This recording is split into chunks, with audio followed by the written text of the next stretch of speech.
പ്രിയമുള്ളവരെ, ശ്മശാന മൂകതയിൽ ഖബറിന്റെ ആദ്യ രാത്രിയിലേക്ക് നമ്മൾ കടന്നു ചെല്ലേണ്ടവരാണ്. ഖബറിലേക്ക് പ്രിയപ്പെട്ടവർ നമ്മെ ഇറക്കി വെക്കും. എത്ര നേരം ആളുകളെ കാത്തു നിൽക്കും? നിസ്കരിക്കാൻ തന്നെ എത്ര ആളുകൾ ഉണ്ടാകും? ആ നമസ്കരിച്ചതിൽ പകുതി ആളുകളെങ്കിലും നമ്മുടെ മയ്യത്ത് നമസ്കാരം കഴിഞ്ഞ് ഖബറിലേക്ക് ഇറക്കി വെക്കുമ്പോ തസ്ബീഹ് ഉണ്ടാകുമോ? ഇല്ല പ്രിയമുള്ളവരെ, നമ്മുടെ മക്കൾ തിരിച്ചു പോകും, നമ്മുടെ മാതാപിതാക്കൾ തിരിച്ചു പോകും, നമ്മുടെ പ്രിയപ്പെട്ടവർ തിരിച്ചു പോകും. ഖബറിലേക്ക് ഇറക്കി വെച്ച് ഓരോ മനുഷ്യരും അകന്നു പോകുന്ന ഒരു രംഗമുണ്ട്. നിങ്ങൾ ചിന്തിച്ചിട്ടുണ്ടോ? റസൂലുള്ളാഹി സ്വല്ലല്ലാഹു അലൈഹി വസല്ലം പറയുന്നു, ഇന്നഹു ലയസ്മഉ ഖർഅൻ ആലിഹിം.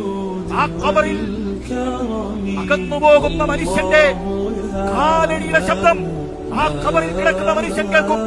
ഇതാ ഈ ഖബറിൽ ഇനി ഞാൻ തനിച്ചാണ്, എന്റെ പ്രിയപ്പെട്ടവർ അകന്നു പോകുന്നു എന്നത് ആ കാലടിയുടെ ശബ്ദം പ്രിയമുള്ളവരെ ഖബറിൽ നമ്മൾ കേൾക്കും.